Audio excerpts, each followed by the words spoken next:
Welcome to Armstrong Street Scene. Hi, I'm Rick Guerrera, your host. Today we have a very special show for you. We're at the Bruce Beeghly Collection. And today we're going to interview Bruce with his fine collection. Hi Bruce, welcome to the show. Thank you. Glad to have you here, Rick. Before we show everybody your collection, I wanted to sit down with you and ask you a few questions, okay? Okay. Okay? Let's start out by saying, Bruce, what got you into collecting cars? A friend of mine about 10 years ago happened to win an old Corvette in a charity auction. And in listening to him talk about it, and it kind of piqued my interest, and I looked it up on the internet, and that kind of got me going. You fell in love, huh? Yeah. You got the bug. That's right. What was your first car? Say like out of high school or something like that. Was it anything special? Did you get into cars back then at all? My first car was when I was in college, and it was a, let's see, a 1960 Pontiac Tempest. And then I had a Ford Galaxy after that, and a few years later I had a Mustang Fastback. That was probably one of my favorite older car that I actually owned, back when I was younger. What was your first collector car? First collector car was a 1960 Corvette. Got it here from a classic car dealer in Ohio, out in Western Ohio. And I kept it a few years. I no longer have that one. I got more fussy, more particular about the condition of them, and also the correctness or the restoration to the original status became more important to me here as time went along. So I've sold quite a few of the ones I've had over the years, and I hope to settle it down though now. It gets expensive. Oh yeah, that it does. But if you know what you're doing, it's a good investment. It can be, but you have, when you pay the sales tax on all of them, you don't get it like a new car today when you trade in. You pay the tax on the difference. On these, you pay it on the full value of each new vehicle you buy. So it can get expensive. So you have how many cars in this collection we're going to look at today? Right here we have 17. Okay. 11 of them are Corvettes, and 6 are pickup trucks. Okay. And I may be the only person in the United States that has that combination, but trucks. That's what we have. So how do you maintain all these vehicles? Well, I don't drive them a whole lot, so there isn't a lot of maintenance required as far as keeping them shined up. I just do that as I get to it, and keep them polished up, and so there isn't a lot of maintenance work. It's like when they're sitting here, like we're talking, there's a lot of people going to be watching this show, and they're going to be saying, they're not into collecting cars and stuff like that. These cars are sitting here. How about the tire pressure? Do you keep them at, like modern day cars at 34 pounds per square inch? Do you keep them higher or lower? About the same. It's about the same? About the same, yeah. Okay. Do you, like when they're sitting here, do you have to change the oil in them at all, the transmission fluid or anything like that? I haven't done things like that. You start them up every once in a while, just run them. That's a good idea. But I probably should do more of that than I do. But okay, we got a really nice garage here. The first time I walked in here about a month or so ago, I just said, "Oh my God, I could live in here." And then you tell me today there's even a toilet in here and everything. I said, "Okay, I'm going to live in here." This is a really nice place. What do you keep a steady temperature in here all the time, like in the winter time, in the summertime, heat and cooling? Yeah, I keep it a little colder in the winter than, say, you would a house. Maybe around 60, and then in the summertime the same way. It's a little warmer, but with the air conditioning, it does take the humidity out. So that's a good thing for these vehicles. They'll last a long time in this kind of controlled. Right, that's perfect temperature, right? Sure.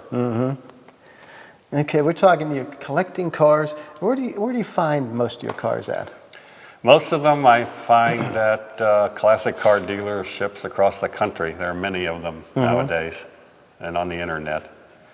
There are many search sites that you can go to. Hemmings is one of them.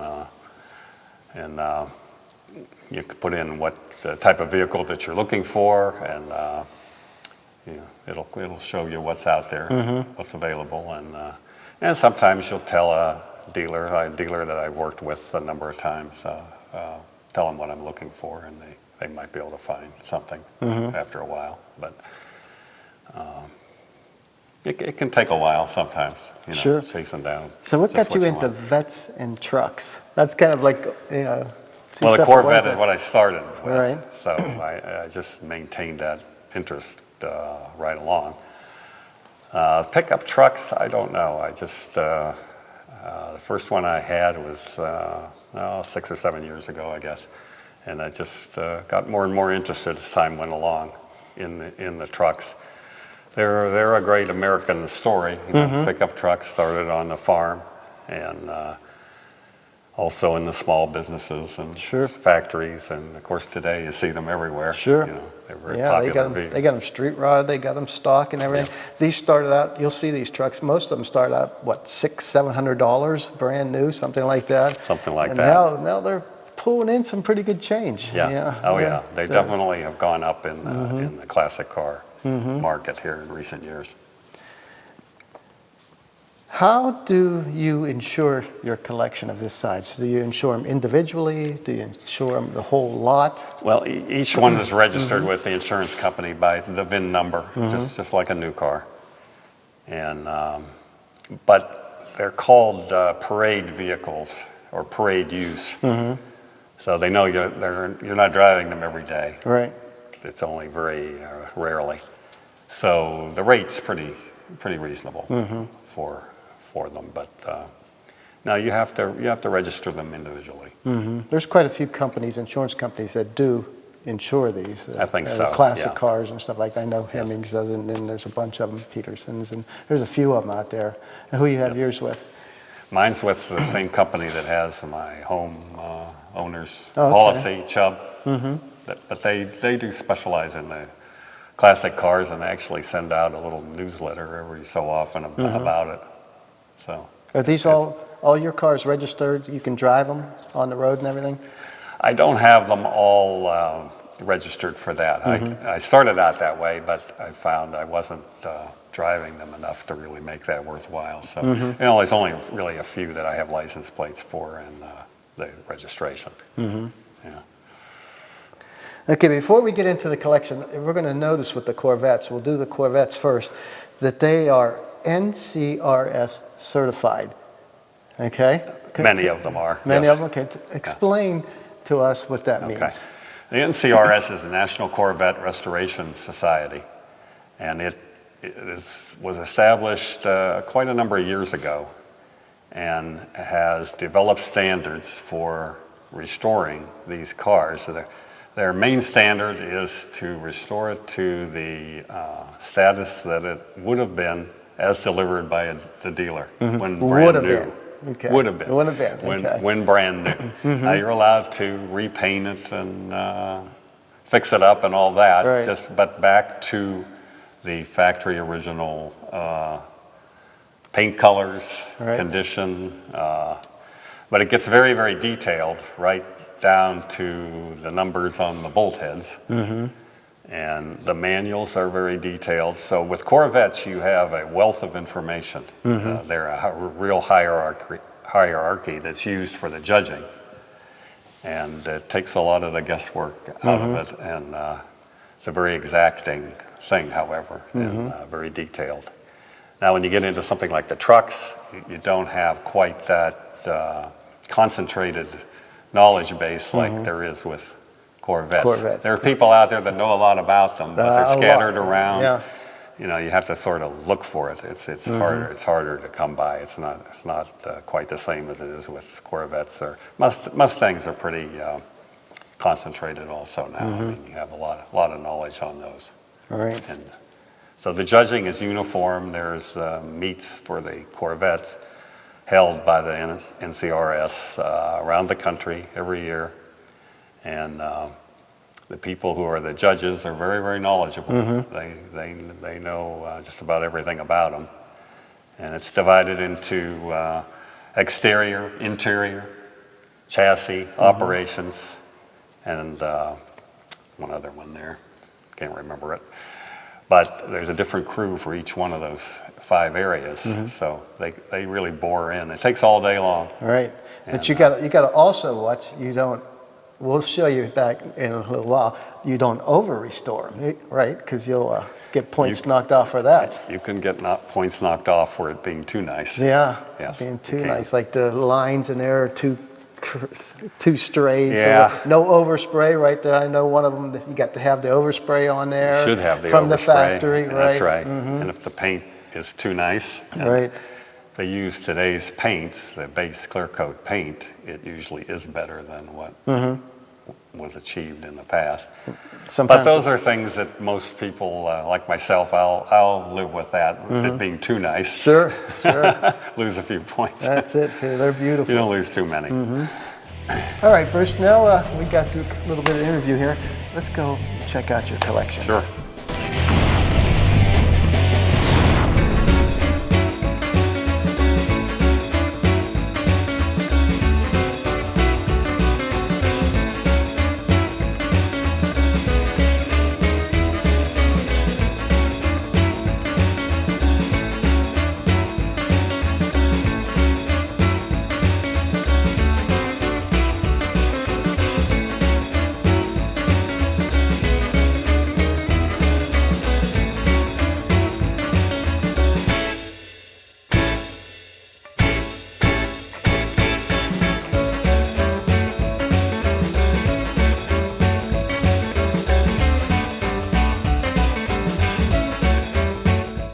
We're going to start out with a 1957 Corvette Convertible.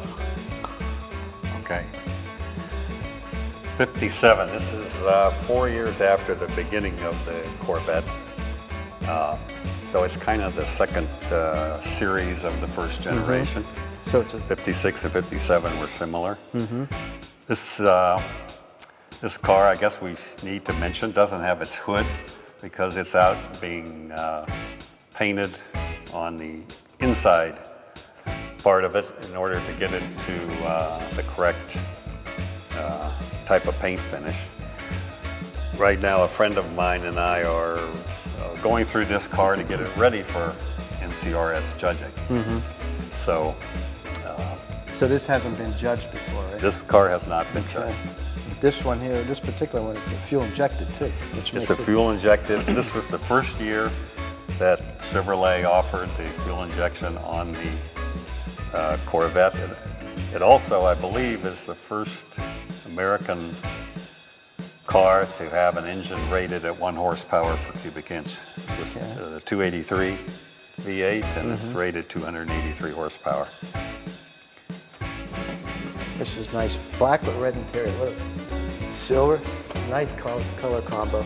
Do you have the hardtop for this? I do not have a hardtop for But they this. did come with They hardtop. did come with a hardtop as an option. Right, you could get the hardtop or the soft top or both.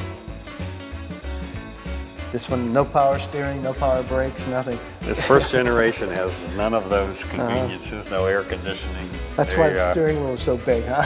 That's right. Those They are help. huge. That's right. They help you maneuver it around. I see a lot of the retro mods now. They have the same steering wheel, but they cut them down to like what, the 16 or I think it's 16 inch now.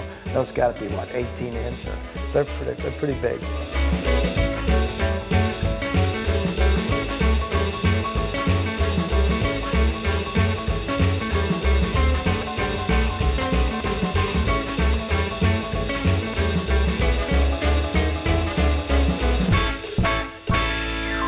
Our next one in line we have here is a 1959 Corvette Convertible. This thing is absolutely gorgeous, Bruce, gorgeous. And I notice it's got 99 points, NCRS points. Yes, this is a judged car. It's a 99-point car, as you mentioned, which is a very, very high score. It also has the Duntov Award. Duntov was the original chief engineer of the Corvette. So they made an award named after him, and in order to qualify for that, you have to go through 2 NCRS judgings and score 97 or better. both times. And you also have to pass the performance verification, or PV, test. And that's about 140 different operations on the vehicle. You wouldn't think there would be that many, but that's everything rolling down the windows, the locks, the lights, the steering, everything you can imagine. The trunk, how that opens, and the lock works, and so forth. Every single thing has to work, 100%. They probably inspect this better than they did at the factory when it was built at the time. I think so. I think so. So this particular one has, what, a 283 in it? You think we can check that out? Sure can. This color is just absolutely gorgeous. It's a, what, Crown Sapphire? It's called Crown Sapphire. Wow. Sort of a turquoise, and it, With a turquoise interior.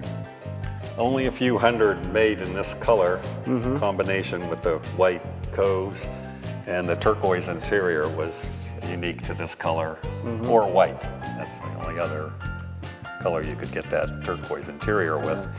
This particular engine is a 283, but it has two 4-barrel carburetors, 245 horsepower.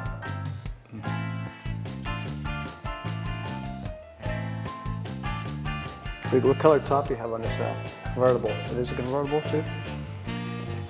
Yes, the hard top lifts off, and the soft top, which is The stored, tonneau cover there lifts up, and the convertible comes up. Right. I see what's a white It's a top. white soft top.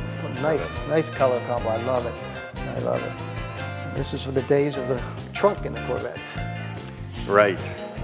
And I think that was only in this first generation.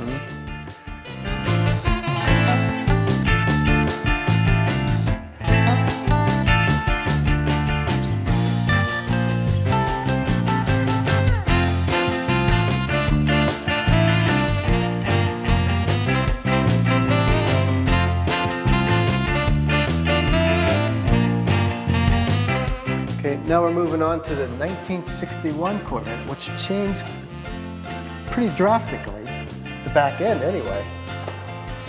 And even on the front end, you can see that the chrome has disappeared around the headlights.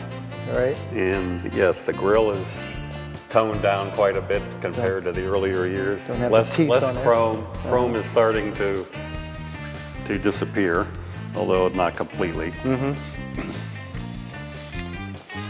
This is a silver called Santine Silver with a red interior. This color combination, there were only 159 made in '61, so it's a pretty rare color. It also has the dual 4-barrel engine. This had the hotter camshaft in it. It was 270 horsepower. This particular restoration has a lacquer paint on it, which is more like the original paint. Right. But even so, this car, which is a 98.1 in the judging, which is also a very high score, but it also was marked down for the paint being too good, too nice. The back end, as you can see, though, is quite a bit different. Sneak through here. Quite a bit different, and it is It's like the C2 style. taking on the look of the second generation. All right. This is probably my favorite right here this year, the 61, because I love the back end and the front end. It's got the old style, the new style, and it just, see those on the road, they're definite head turners. In the 62, they took out, there was no longer any two-tones. They took out this chrome here. So they have an even more sort of a modern, I guess you'd call them, tending toward what. So this was the last year they had the two-tone. It's also the last year of the 283 cubic inch engine and went to the 327 in 62.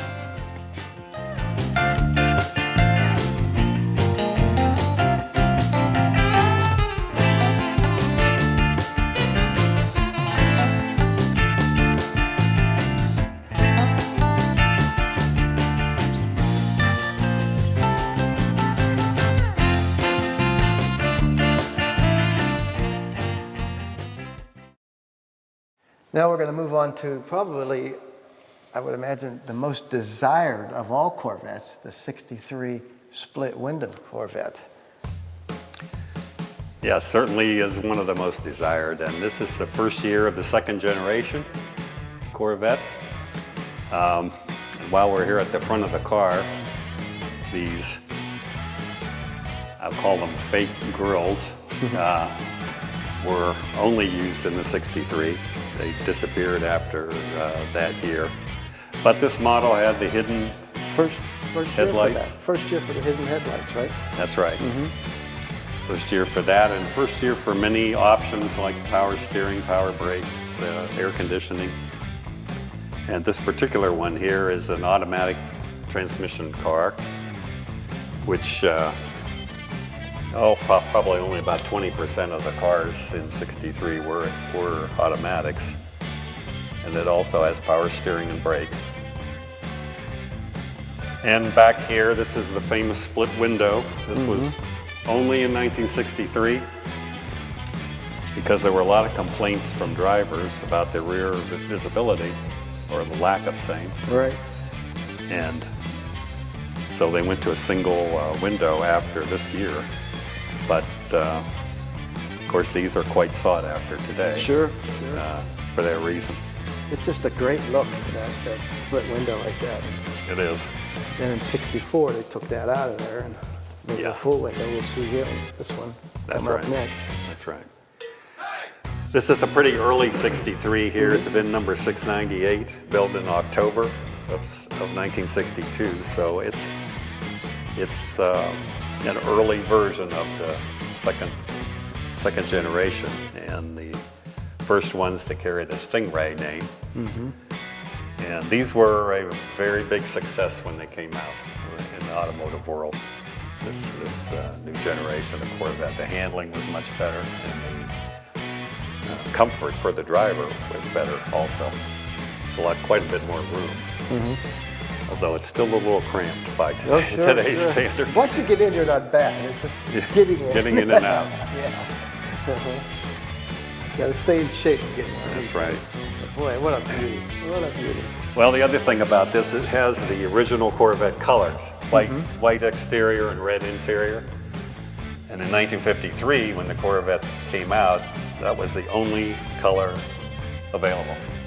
Kind of like the Henry Ford Model T. You could have any color you wanted. As long as it's black, right? In this case, as long as it's white with a red interior. So any Corvette of any year that has that white and red combination is kind of a special one for that reason.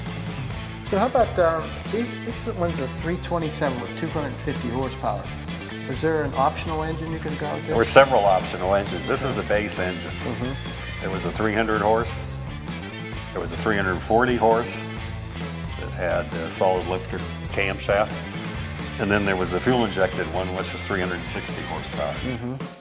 So you had four choices. Wow. Looks pretty simple in there compared to today's cars. Yeah. Nowadays cars, you can't even see them. You got all that plastic on it and everything, and carbon fiber. And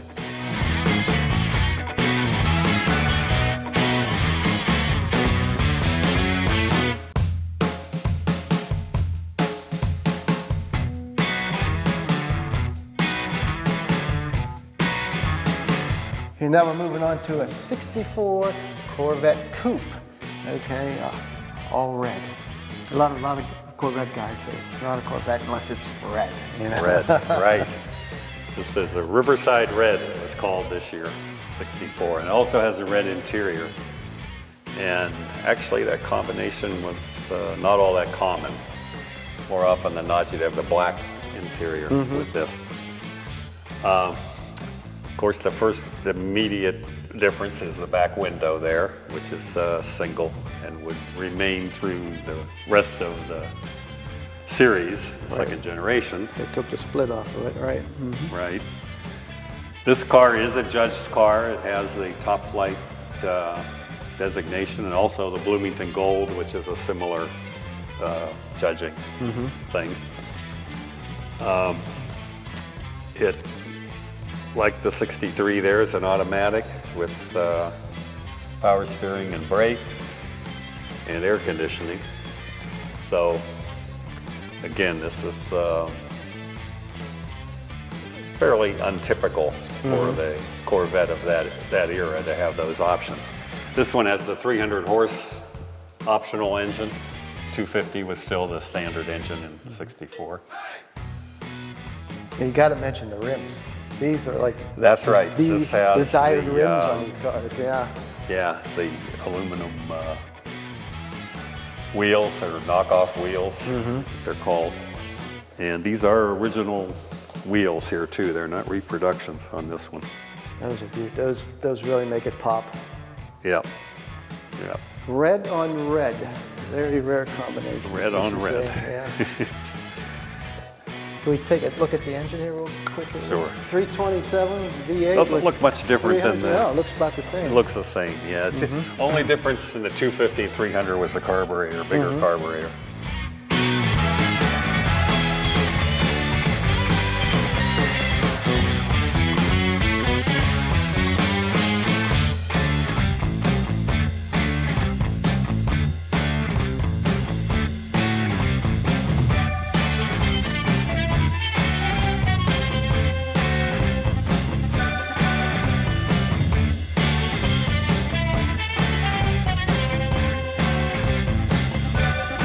Okay, we saw the 63, 64. Now we're going to move up to the 65 Corvette Convertible. It's a Glen Green one. It's got fuel injection, 375 horsepower. Yes, this is kind of at the other end of the spectrum from the first two that we looked at. This is also the last year for the fuel-injected engine, because in '65 the big block engine was made available for the first time in the Corvette. It was a 396 that year, and that kind of killed off the fuel injection option because it had even more horsepower, a lot more torque, and better street performance. So this was the end of the road for the fuel injection. But as you mentioned, it was up to 375 horsepower that year, and Oh yeah, fills that compartment a little bit better than the other one. yeah, looks a little bit different. Yeah, it sure does. But it does have a rare color combination in this dark green with the white interior. I see this has a top flight award also. The This NCRS. does. This is a top flight car. Yes. Yes. So we're talking NCRS. These cars got more points. You're talking bigger bucks then, right? The more you're going to get out of the car once you go to sell it.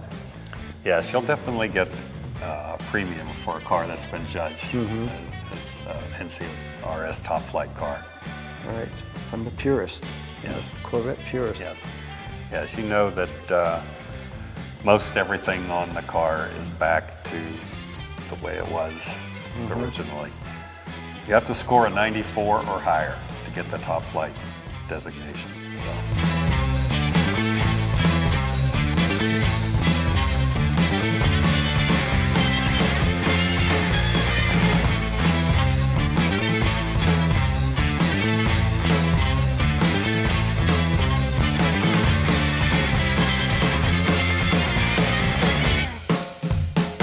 Now we're going to move on to the 1966 Corvette Coupe, which we have two of them to show you.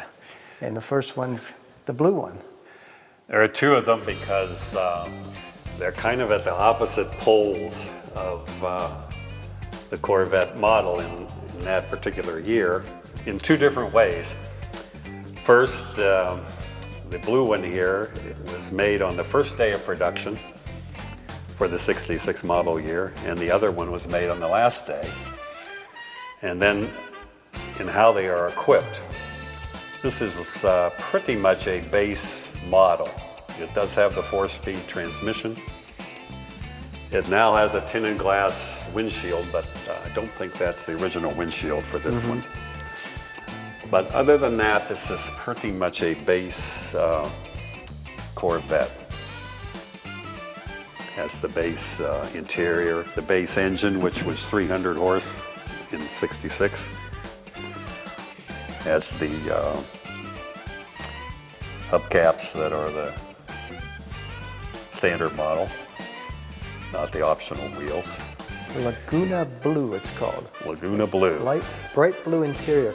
You got to show the steering wheel in this. This is one of the very solid. The next one has it, okay. This has the light blue interior. Okay. Now what's special about this particular car, it's VIN number 139, but on the second generation they also serialized the bodies. The fiberglass body has its own serial number. And this particular one is serial number A-0001. So it's the first coupe body produced for the 1966 model year. So it makes it a special car. Sure. Okay, the second 66 is what you would call a loaded Corvette. This may not have every option you could get, but it's pretty close. And starting with, of course, the big block Oh, we got to see that. 427 We engine. got to see that. That pretty much fills up the engine Yeah, they compartment. shoehorned that baby in there, huh? Wow. 390 horse. There also was a 425 horsepower version. So this is a little bit milder Oh, one, so but there's a bigger one than this then. So what made it 425? Different carb? mainly the camshaft. This solid lifter camshaft at rev higher. This is still hydraulic lifter in this one. So this is a little more street friendly version, but still you have a hard time keeping the tires from spinning on this one. Sure. Sure. Now, in addition to the engine, this has the 4-speed transmission, has power steering, power brakes, power windows, air conditioning, tinted glass, teak wood steering wheel, real wood steering Yeah, wheel, the sought after wheel there, boy. and the telescopic steering column, which was the forerunner of today's tilt wheel. It didn't tilt, but it did move back and forth. Has the side exhaust The Lakers, boy, those are nice. That gives it a nice look. What and the knockoff and wheels the knockoffs. with the gold line tires. Yeah. So this And this one is NCRS certified This also. also is NCRS certified and Bloomington Gold. How many points, you remember? I think this is in the 95 or 96 area.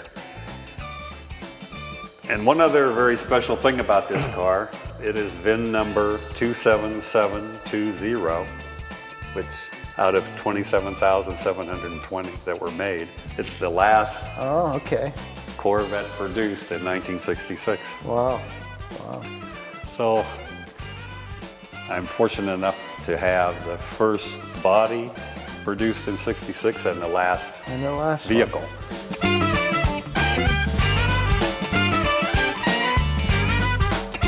Now we move on to a 67 Corvette Coupe. What color is this, Bruce? It looks black. This is black. Black, Tuxedo black, Wow. it's called. And the interesting thing about the black is that this was the least popular color in 1967. Wow. Only about 800 Corvettes were produced in black that year, and even fewer with black interior. So today, a Corvette that is a black inside, black outside, is very desirable. And in addition, this is an automatic car with air conditioning. In 67, the automatics were only 11% of the production. So when you factor all those things in, black, automatic air, it's probably only around 5 or 10 that were produced just like that. Usually when you get a Corvette, you want the 4-speed in there. Yeah, yeah. Now the new ones have what, 6 speeds in them? 6, I think. 6 speed and what is it, 500 horsepower, 600 Yeah. or whatever it is. A little difference, Too much, whatever it is.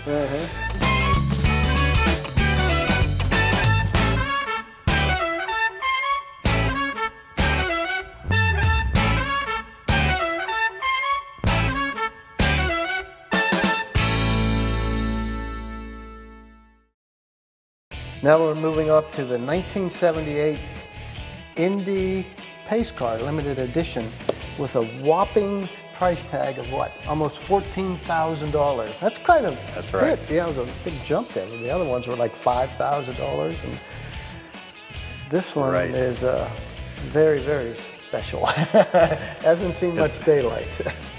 Hasn't had a lot of road use, no. The cars we looked at up till now are all restored cars.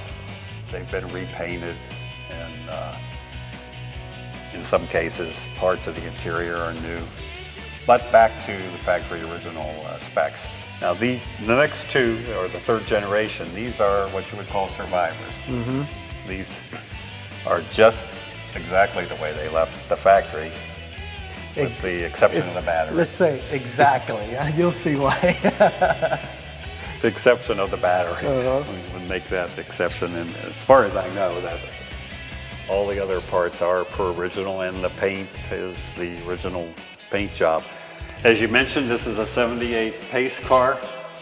This was the 25th anniversary year for the Corvette, and it was chosen to be the pace car for the Indy 500 that year. So they produced this special model with the black and silver combination with the red stripe. And a lot of these were sold, and a lot of them are around even today with low mileage. You'll see them anytime with maybe 3,000 miles, 5,000, 600 miles. Uh-huh. But this particular one But, yeah. has 9 miles, 9.3 on the odometer.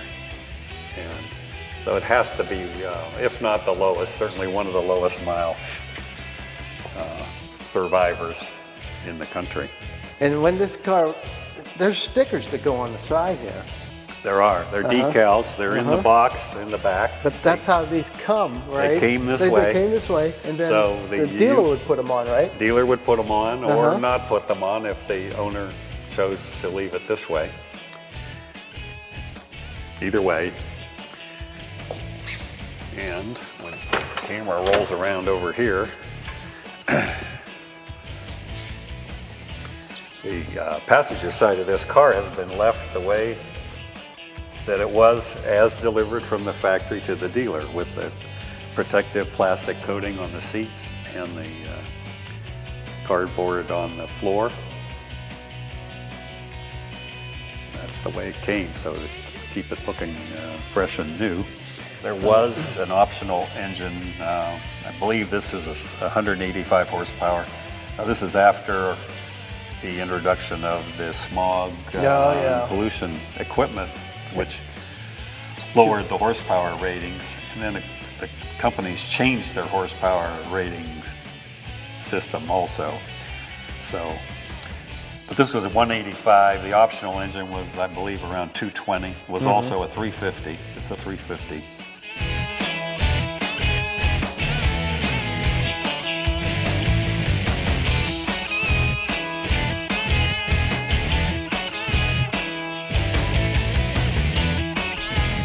We're up to a 1982 Corvette 4 years later, and the price tag showed it too. The sticker was about $21,000, over $21,000 for this one. This is another survivor, another low mileage car, about 850 miles. The 82 was built though in the brand new production plant in Bowling Green, Kentucky. That was built just to make the Corvettes, and when simultaneous with that transfer, they also went to the new paint technology, the base clear coat technology that's still used today. Oh, this is the first year cars. for it then, 82. This is the first full year for it anyway. In 81 is when they made the transition during the model year. But yeah, if you look real close at this one in the 78, you'll see that this paint here has still just probably looks as good as the day it left the factory, because that process really holds up. This one only has 855 miles on it. That's right, and it's an automatic, the cross injection 200 horsepower 350 V8. Now, every single 1982 Corvette had those options because there were no optional engines, and they were all automatics. Oh, You okay. could not get a stick shift in 1982. So what year didn't they make the Corvette? Was that 80? 83. 83. The next year after this.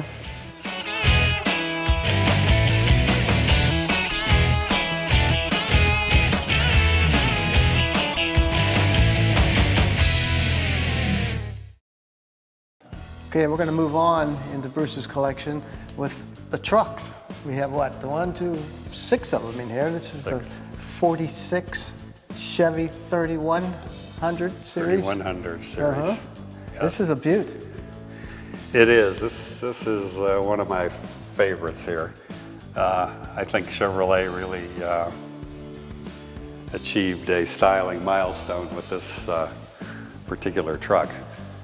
This is still back in the era with the 2-piece hood. Yep. Both of them hook. Both of them go up, but you really have to do them one at a time to put it all the way over and rest it.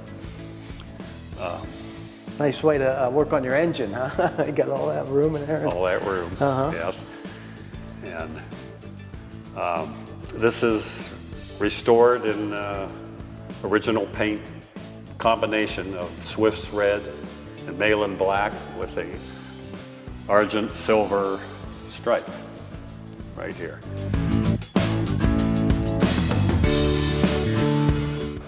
The VIN number indicates the vehicle was built in September of 1946. The engine block and head both have casting dates of September 6, 1946.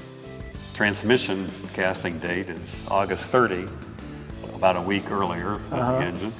And these 2 side windows dated 7-46, July of 46 now. Too. So I believe we have the original engine Sure. and transmission, which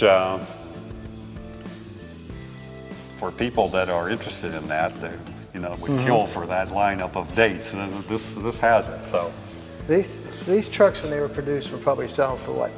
$500-600, $700? Probably something like this. Yeah. Now, this design started in 41, before World War II.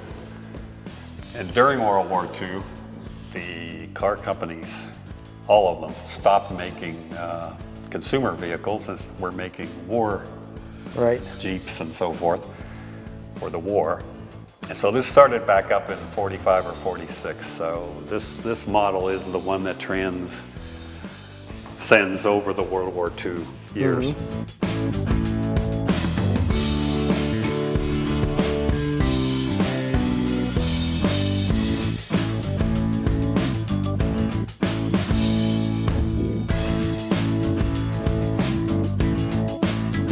Okay, we went from the last design year for the 46 into the last design year for the 55 3100 series Chevrolet truck. Right. This is the next generation. It started in 1947. It was called the first series. And it had many new innovations for the pickup trucks, not the least of which was the single hood opening from the front. That's a massive hood. It's a big hood. You can imagine what it weighs. It's quite a bit more room in the passenger compartment.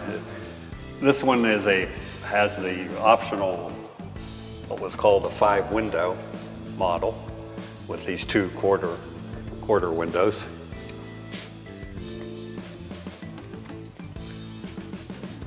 It also has the stainless trim around the windows. This was an option as well.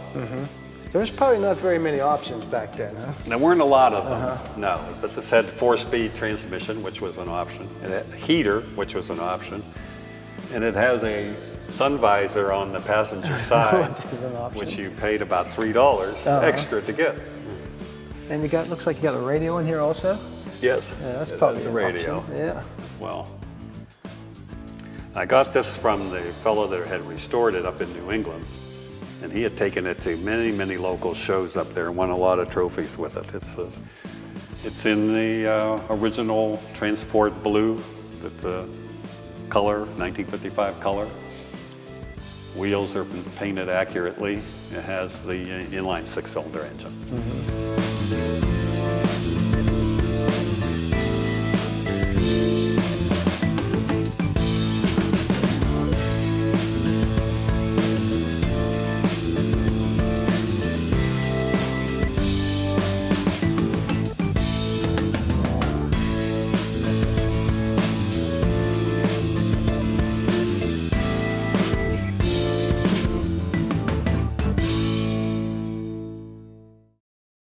So now we're moving into the 56 3100 Series Chevy. This one's got a lot of class to it. It's got a lot of style to it. Really compared to the does. other I ones. think Yeah. you could put this in the showroom today, Oh, and sure. it would look I just love it. in place.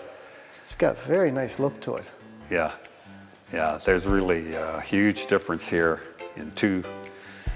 Well, this is 3 successive generations of these Chevy pickups. This doesn't look like a truck you'd have out in the field somewhere. It just looks like a truck you'd drive on the road and, you know, Yes. you'd be very nice and comfortable with it. But this is a 56 3100 Series Chevy truck.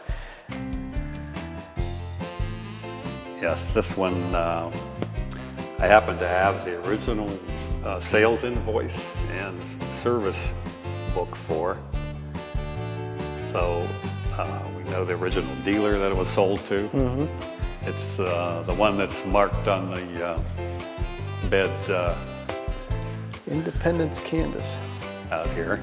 And this also has the black painted bed, which I think is the way they actually came.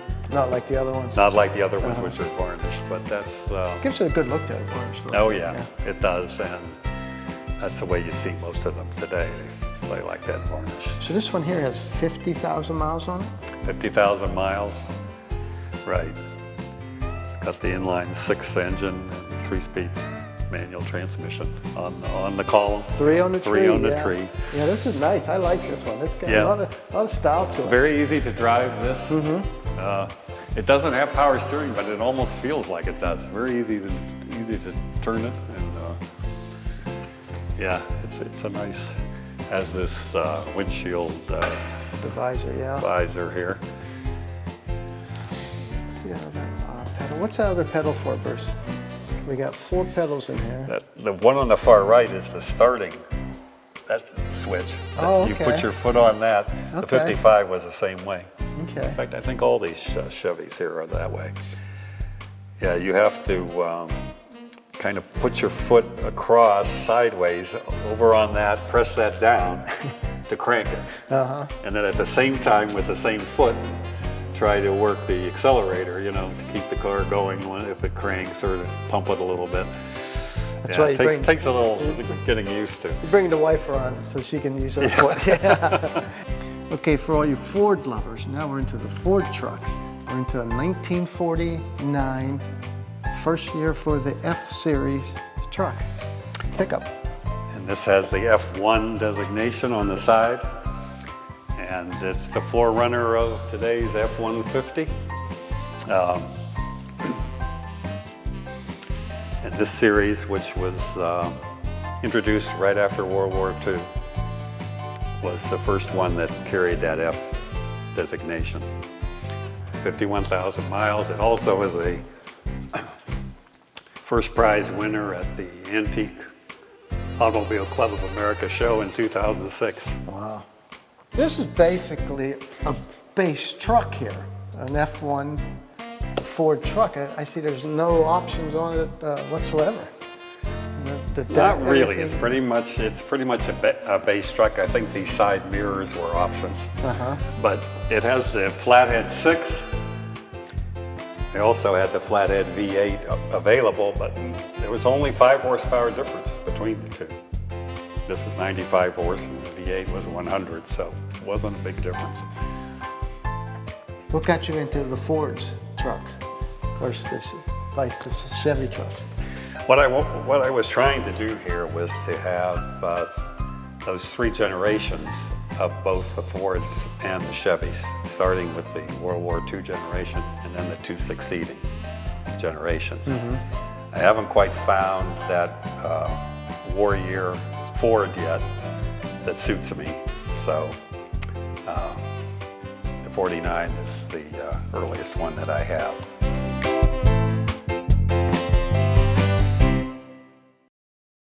Okay, I know how old this truck is because it's exactly the same age as me. A 1953 Ford 100 pickup truck. And this has got a kind of a pretty color for a truck.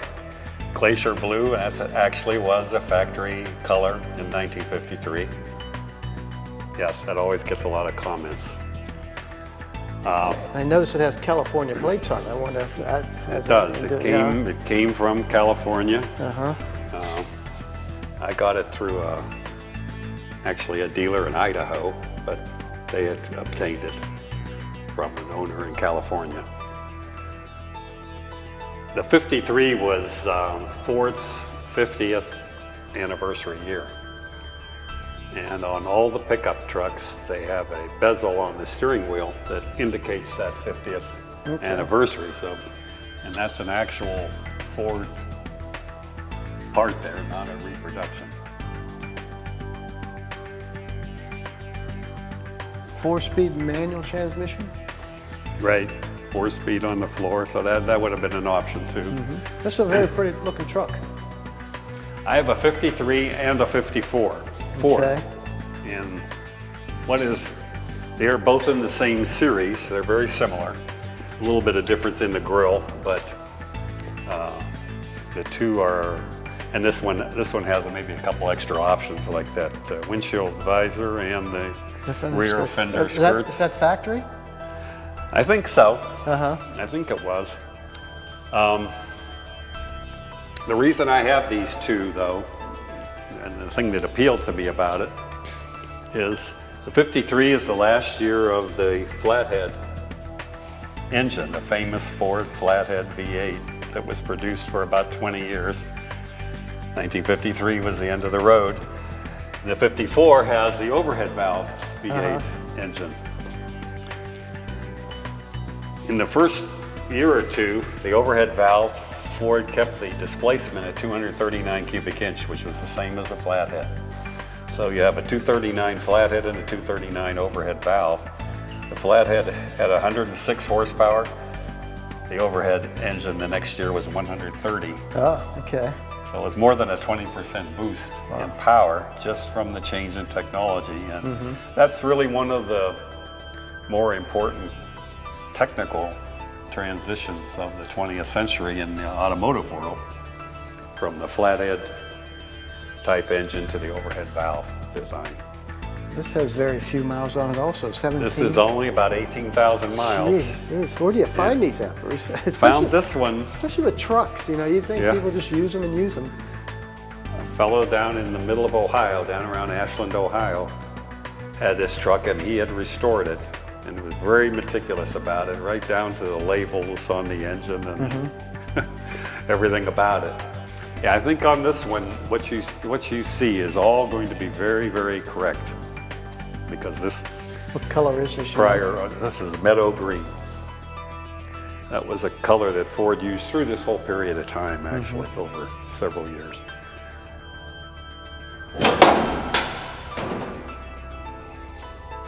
Power King.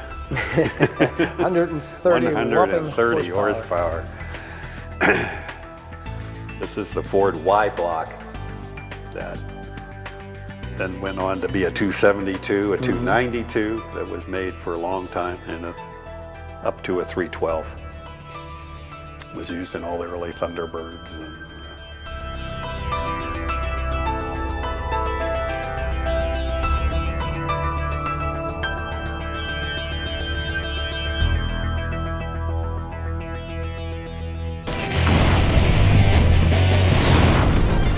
I'd like to thank Bruce Beeghly for sharing his collection with us. If you have any questions or comments, you can email us at channel20@agoc.com. For Armstrong Street Scene, I'm Rick Guerrera. I'll see you down the road.